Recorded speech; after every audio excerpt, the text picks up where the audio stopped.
Hey everyone, it's Andrew from the Andrew and Mike Show, and just a quick note before we get going here tonight.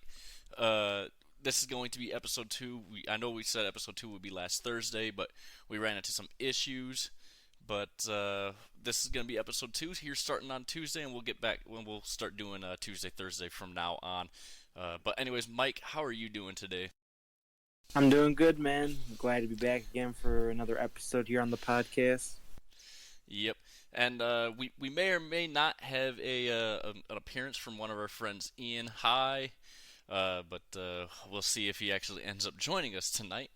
But anyways, let's get right into it, man. Mel Tucker. I mean, Oh Jesus my gosh, Christ. man. This is uh I'm not gonna give my thoughts on it. I don't know all the information. The uh, the court case is still going on. The investigation's still going on. So, but from what we do know, this guy is an idiot, man. I don't know what else to say. Like, I just you can't get into, whether it's consensual or not, get into a relationship with this woman who is there to teach your men to not rape women. I mean, Yeah. what is he thinking?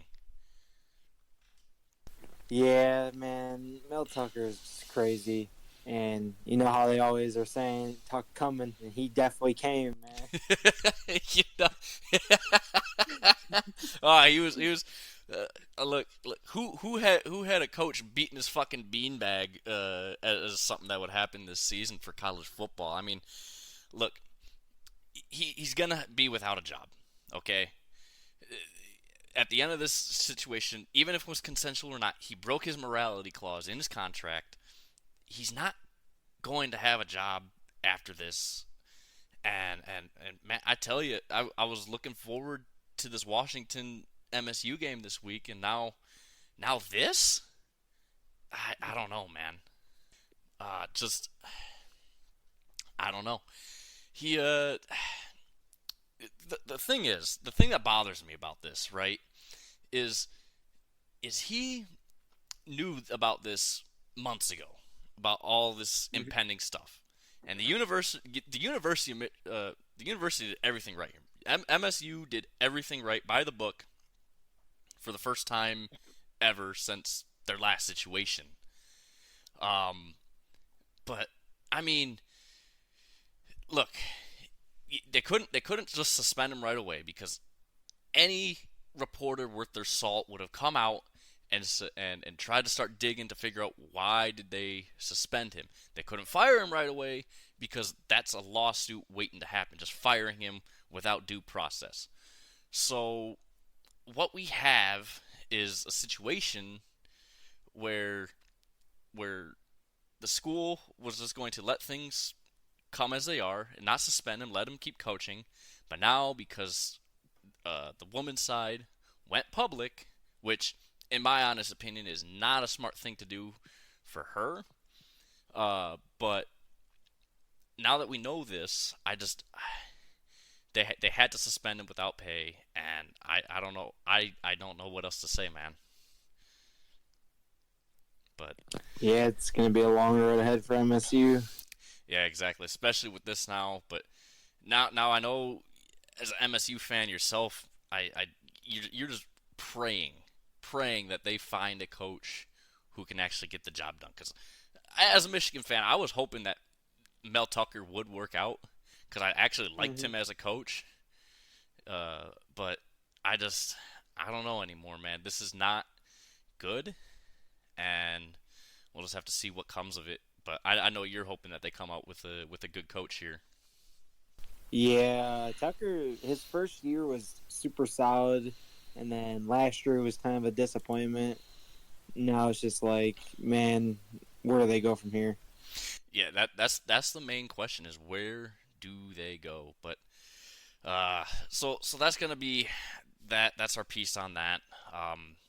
We obviously have our own thoughts on it, but obviously once we know more, once we see what actually happened, what transpired, Whether it was consensual or not, we'll talk more on that. But for now, we'll just let that go. And yeah, so let's get into it. NFL Week 1.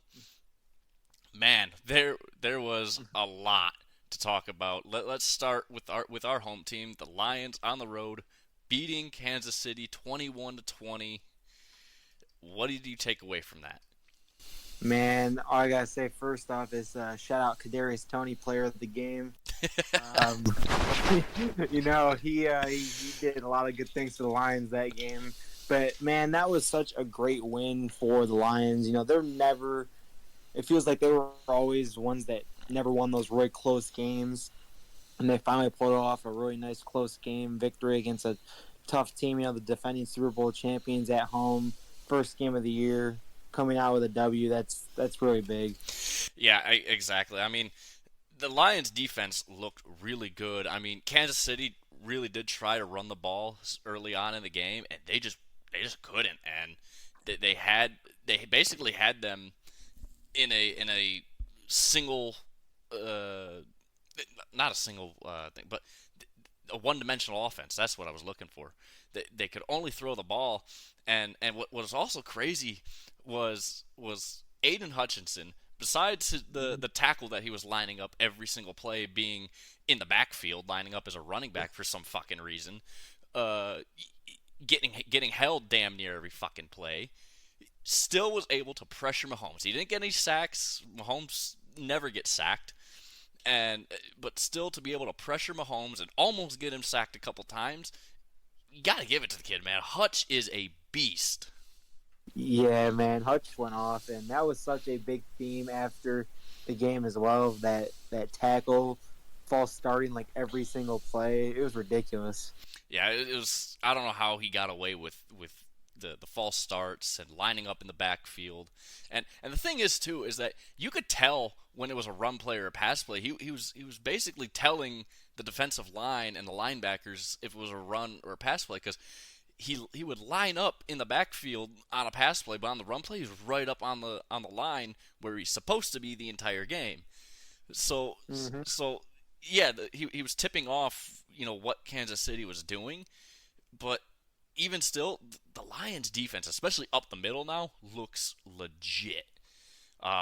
Yeah, he also had contributions. He had the pick six from Brian Branch on a difficult catch that was tipped to him. He had to reach back for it and just took it to the house. I mean that turned the game around for the Lions realistically.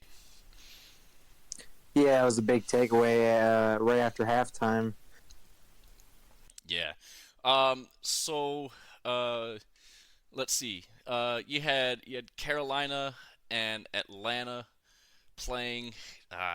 The battle of mid. To Yeah, That's just I don't even know. Atlanta's quarterback, numbnuts. What's his? Desmond Ritter. Yeah, it doesn't. 4 for 4, 0 yards. Like what? Yeah, At one point, Jesus. that game was carried by Tyler Algier and Bijan Robinson, the running backs. Man, basically just like won them that game. Yeah, I mean, that was incredibly bad. Like at one point in the game, Ritter was 4 for 4 with 0 yards. He was 2 for 2 at minus 12 yards to give you what that was early on in the game for him. But I mean, Atlanta, uh, their running offense looked pretty solid, but I mean, you're not going to get anywhere with this quarterback, man. Nah. And they might win their division, but Tampa Bay beating Minnesota, and Minnesota's not a bad team. They're not a good team either, but this NFC South is going to be a pretty tight division, I think, between really all four of these teams, with Carolina, Atlanta, New Orleans, and Tampa. What other games did we have this week that were good? Well, you had the Commanders coming back to beat the Cardinals. They were down for a bit there. Ended up winning. You had the Niners blowing out the Steelers 30-7. on Sunday. What do you think about that one? Yeah, the Niners to me look like the best team this weekend. Either them or the Cowboys had probably the best performance, just dominating. The 49ers still look like a complete team, man. Brock Purdy's still getting the job done for them. Yeah, I'm not a believer in Brock Purdy. I think he'll get you to the playoffs. I don't think he'll get you anywhere after that. I'm just the Niners defense looked incredible. I know you could talk. I think they were the best defense this weekend. I know you could talk about Dallas's defense shutting out the Giants, but at the same time, the Giants are pretty bad. So for that, it's kind of just like uh, what Dallas did is something that never happens, right? I mean, it's hard to hold a team to zero, especially in the modern NFL. Um, but yeah, I think the Niners definitely look like a complete team. Quarterback's still questionable for me, but yeah, good game all around for the Niners. The, the Titans and Saints game, man, what was that? Man, that was such a weird game, man. The Titans yeah, they just don't have it anymore, man, like they used to. No, they don't. That was the most pathetic brand of football from both teams that I've ever seen in the NFL. I mean, Jesus, what was it? One touchdown scored in the entire game. Mm-hmm. Like, come on, man. That's just pathetic. Yeah, Tennessee is they're done for, and the Saints, if they play like that, they're not gonna be even close to the division. The Bucks upsetting the Vikings, like we mentioned, kind of shocking because I took the Vikings on that one, but yeah, I mean, I think the Vikings might be the number 3 team in the NFC North. I think Green Bay really proved, and Jordan Love proved that they might be a legit threat to the Lions this season. We'll have to see, but Jordan Love looked incredible this weekend. Yeah, he did. The Bears defense. I mean, it is the Bears defense, but Love looked incredible. Green Bay just dominated Chicago. Yeah, I just Love was really good. I fear that he's going to be, uh, just the next Aaron Rodgers. And well, speaking of Aaron Rodgers, man, you just hate to see it. You hate to see it. That was just crazy, man. Like, I saw so many like different memes and stuff, and of course, like, hope the guy has somewhat of a recovery. I'm not even sure if he's going to be able to play again after having this Achilles tear at almost 40 years old, man. But there was like such a joke out there that all the people who bet on Aaron Rodgers lost their money or had him on their fantasy team. I'm pretty sure that all the sports books voided all the bets that happened because of the injury. But yeah, just crazy seeing that happen. Just so shocking.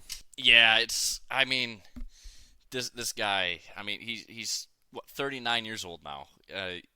You tear an Achilles. It's a very hard injury to come back from.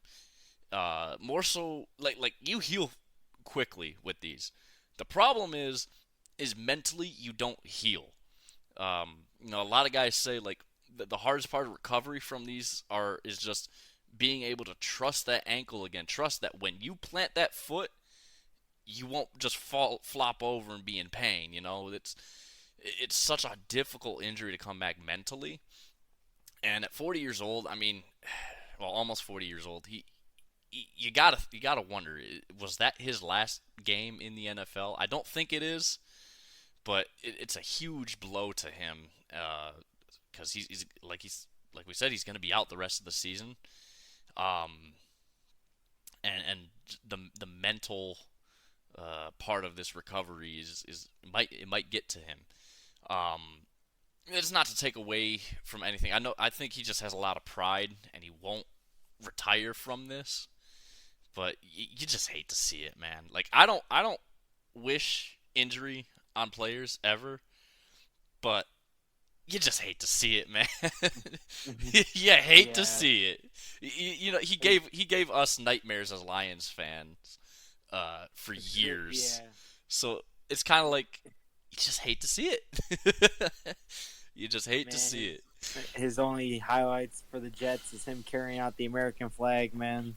Yeah, exactly. You go down 4 plays into the game, and I mean that's it. That's your entire time as a Jet in season one, and I feel bad for Jets fans. You know, like they were so hyped up that like did you see there was a guy, his wife was recording it. He was just dejected. He was crying, and his wife recording it, laughing at him. Like that kind of reminded me of something. It's like as Lions fans, if that happened to like Jared Goff this year, I feel like a lot of Lions fans would just like stop caring forever about this team because Yeah. all the bad luck that this franchise has had over the last 30, 40, 50 years, that would be the last straw, especially because we have so much, hype around the Lions. I just it's just sad to see. You feel bad for these Jets fans. I don't feel bad for Aaron Rodgers, but I don't like that guy. A lot of people don't like him. I don't wish injuries on people, but it's just kind of funny to me. Let's just leave it at that. But now the question is for the Jets is what where do they go from here? Because I don't think Zach Wilson is that guy. I was very high on him, but after seeing last year, I don't think he's that guy. What do you think they're gonna do here? Yeah, so I wouldn't be shocked if they roll with Zach Wilson just for the rest of the season and then maybe make some plays in the off season or the draft or something. Or hopefully if Rodgers does come back, maybe he'll be able to come back sometime mid next year. There's been rumors already, some crazy rumors about Kaepernick coming back, Tom Brady coming out of retirement, a whole bunch of different quarterbacks that are just shells of themselves coming out. I think like James Winston was a name thrown out there. I'm really not sure what they can do. There's just not really too much available. I feel like they'll just ride it out with Zach Wilson for the rest of this year.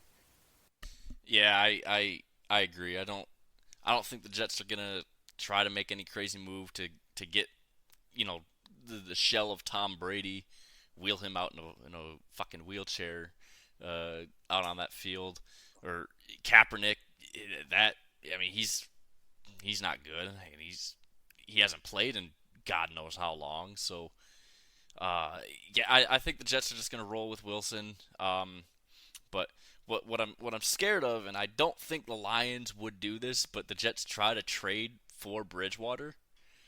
But I really hope the Lions just say no, we're not dealing him because if Goff goes down, we need somebody to carry us through, however long Goff is out. So I think the Jets are gonna just roll with Wilson here, but I wouldn't be surprised if they did try to make some moves because to me it was what the Jets think is that they were just a quarterback away from being able to win their division and make a run at the playoffs. So I think really if the Jets are still serious about that, they're going to try and get a quarterback that isn't Zach Wilson, but we'll just have to wait and see about that. So so now let's get into some college football action over the weekend. We had an incredible game between Bama and Texas, and I told you, and I'm still gonna say it every single week, every single podcast. Texas is back. Say it with me, Mike. Texas Texas is is back. back. it's like I'm telling you, man, they are back, and that was an incredible game. Bama is not the Bama of old. They're not good. They don't have that elite quarterback play. They don't have that elite defensive line. Texas lit them up, and I'm telling you, what Sarkisian is building in Texas, it's going to be big. I don't know if Texas is going to make the college football playoff still, but right now they're sitting number 4, so we'll just have to wait and see. But yeah, that was probably the biggest game of the weekend besides maybe Miami upsetting Texas A&M. What do you think about those 2 games?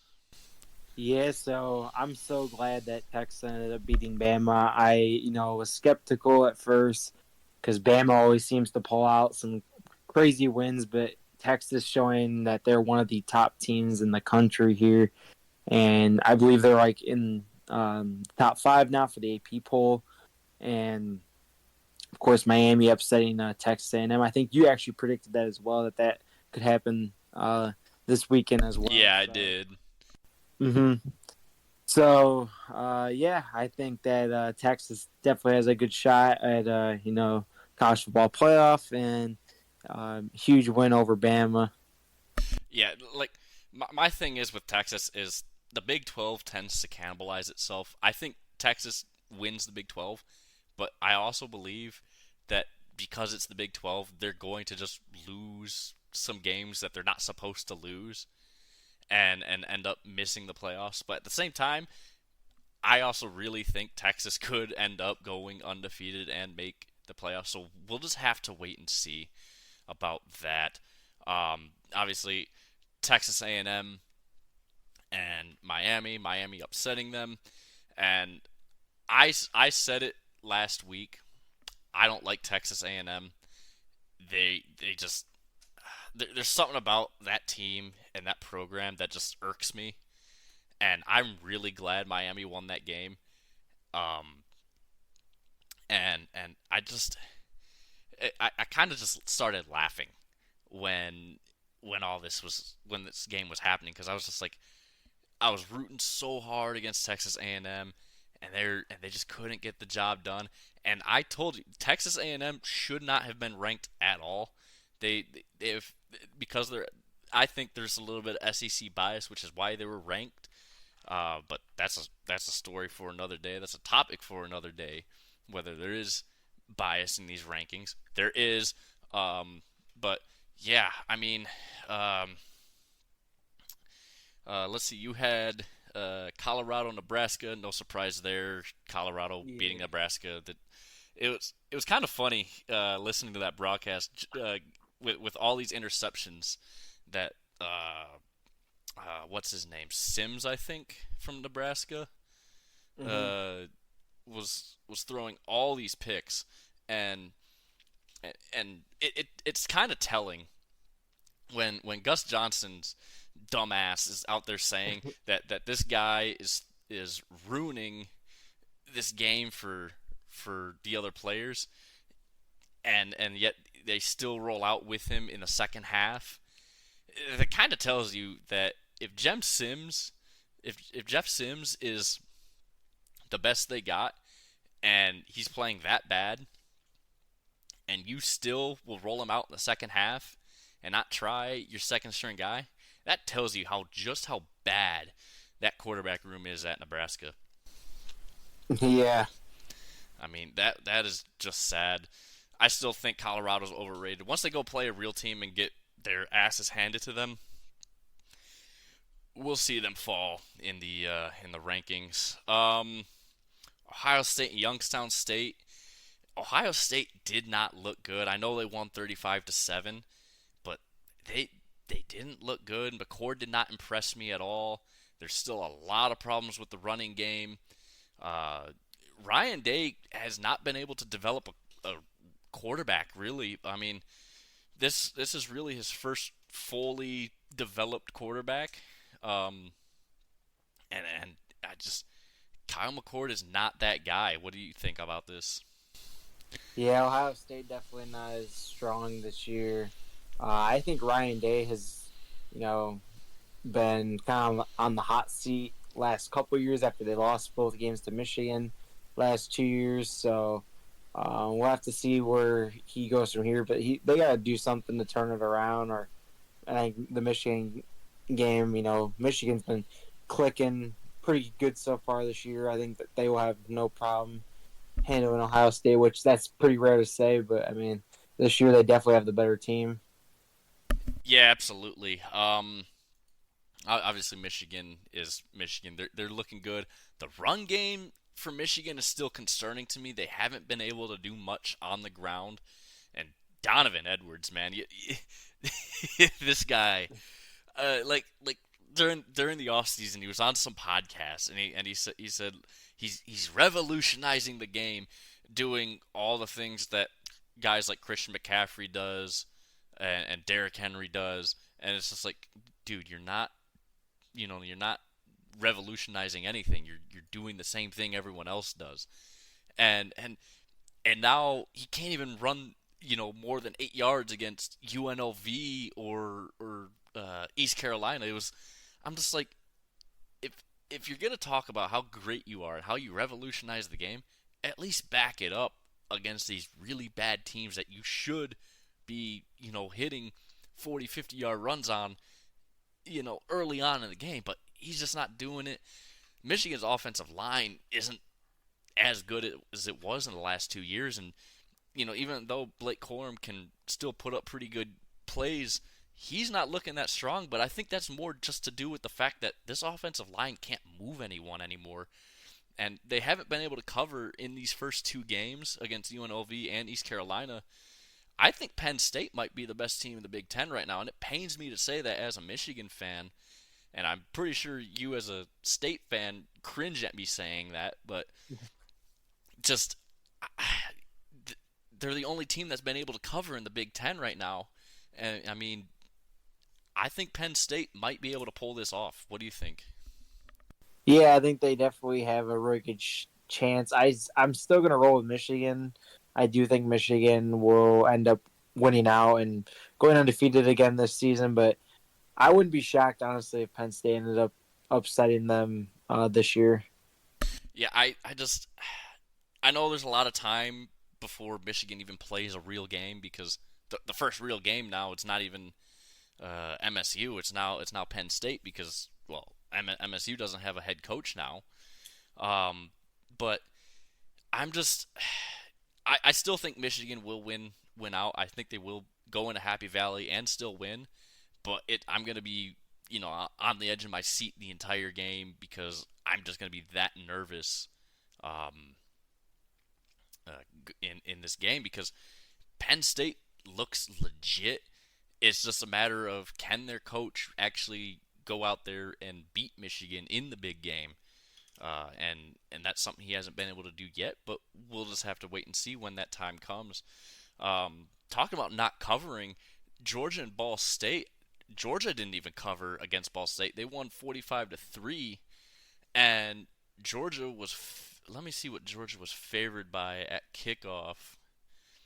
They were favored by, according to Caesar Sportsbook, 42, so they did cover there. On FanDuel, they were favored by 45. So, depending on your book, they didn't cover. I use FanDuel, so they didn't cover for me. And Georgia looks good. They just don't look as good as they did the last 2 years. They got a rookie quarterback, but I think they might be struggling here in the SEC. They'll probably still win the SEC. Maybe LSU will still. There is that side bet I have on that, but I think Georgia has a lot to improve on as well as Michigan, and I think those two teams will improve this year. But again, only time will tell with those. You had a nail biter in Utah and Baylor. Utah went into Baylor, kind of really expected to beat them pretty handedly, but it was incredibly hot there, and they only won by a touchdown. But Baylor actually ended up playing a really good game defensively, because holding that offense to only 20, quite impressive. Yeah. Yeah, I thought Utah would handle Baylor pretty easily, but Baylor kind of bouncing back a little bit after their embarrassing loss last week, um, giving Utah somewhat of a fight. Yeah, I think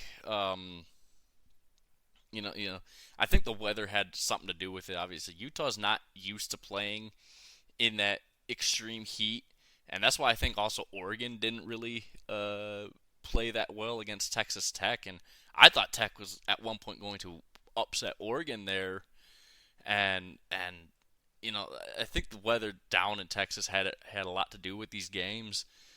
Speaking of the Oregon game, did you see anything from that game? I mean, that was a lot more contested than I thought it would have been, and it was interesting to say the least. Yeah, so I saw the highlights of the game. I didn't watch any of the game live, but yeah, Oregon. Yeah, it was definitely a close fought battle here between the two teams here. Um, Oregon, is definitely one of those top teams, and we'll have to see how they move forward after that tough win. Yeah, it was a tough game for Oregon. I'm glad they did pull it off. I do think Oregon has a good shot at the Pac-12 title. Um, but yeah, UCLA beating San Diego State 35-10. Um, I have some notes here from that game. Dante Moore, he went to MLK High School in Michigan. Uh, he is that guy, dude. Like he he is that guy. I mean, that kid can ball, um, like I've never seen before. He as a true what he's doing as a true freshman, as a quarterback. Uh, he looks really good. He went 17 for 27, 290, and three touchdowns in this win.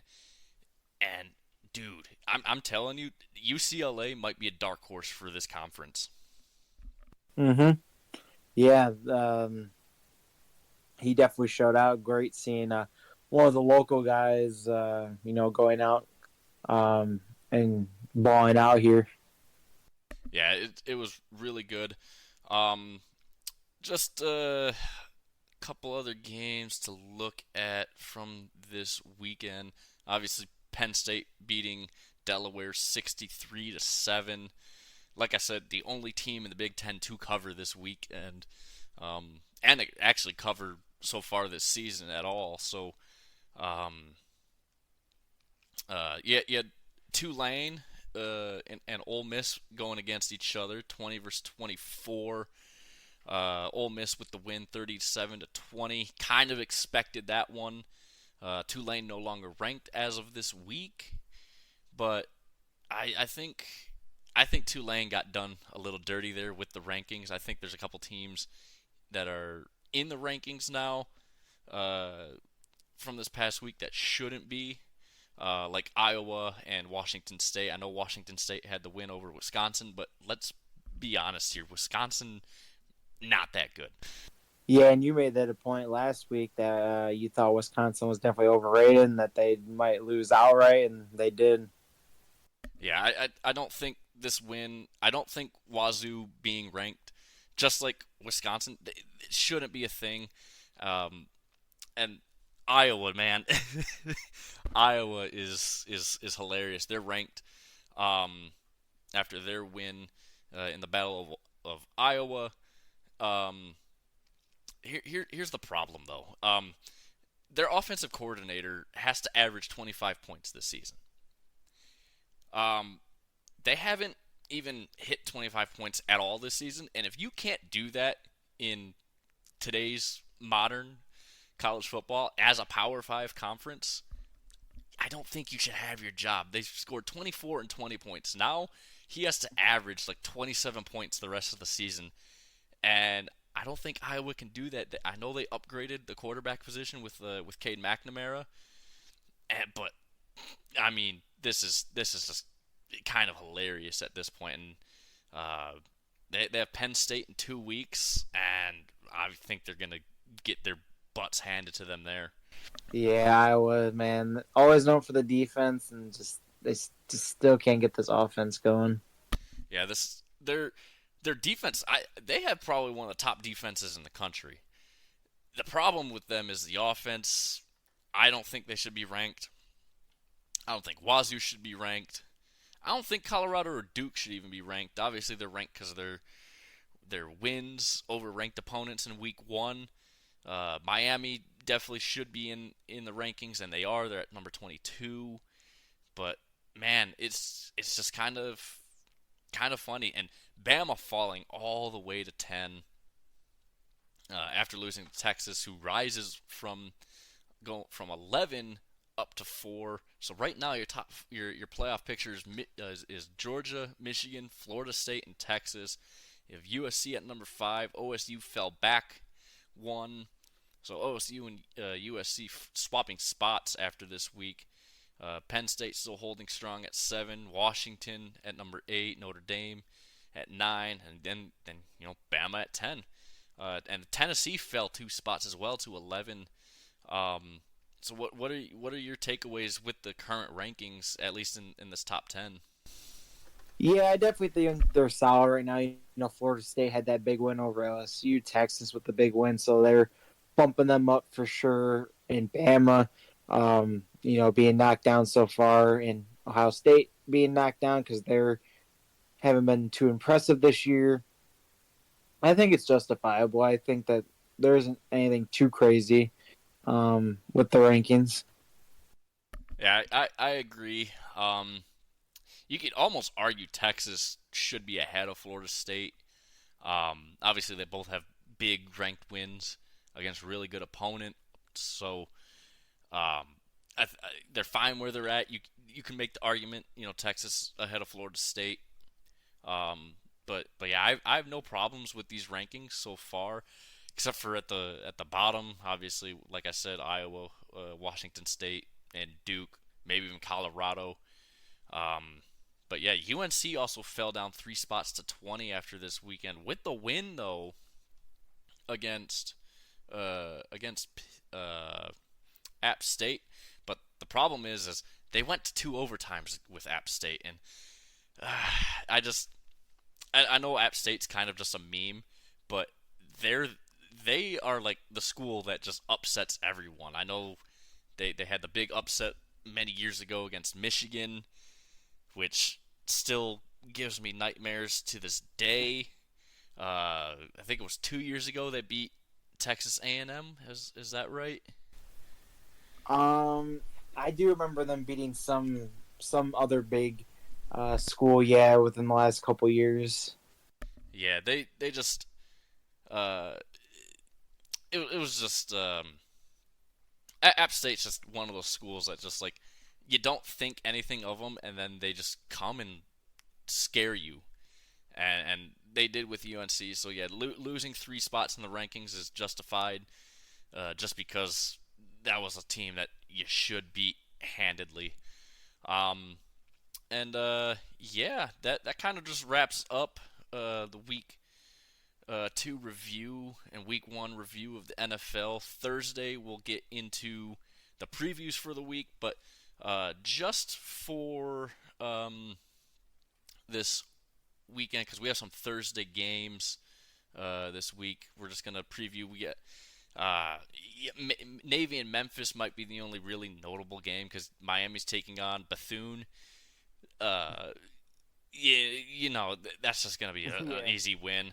Navy and Memphis, obviously, no one really cares. Yeah. But 2 games. Memphis is favored by 14.5. If that's anything, I think Memphis wins that handedly. And then as for the NFL on Thursday, who do we got Thursday actually? Eagles Vikings. Yeah, that's right. Yeah, they got Philly favored by 7. My problem is yes, the Vikings took a bad loss to the Bucks, and so I know Philly obviously is going to be majorly favored on this one. I don't think that spread's going to be that close. I think the Vikings more than cover, but the Eagles still, I think, will win on Thursday night. Yeah, I think so too. I mean, I think that the Vikings come out and try and show at least some respect for their team after the loss to Tampa Bay. But I think Philadelphia still ends up winning that game. Yeah, it's a road game for Minnesota, so I think obviously the Eagles have everything in their advantage. They have probably the best team in the NFC still. You could obviously make an argument for San Francisco, but I don't trust Brock Purdy on that. But yeah, I think Eagles win, but I think the Vikings cover here. I just don't see them losing by a touchdown or more. There's just no way.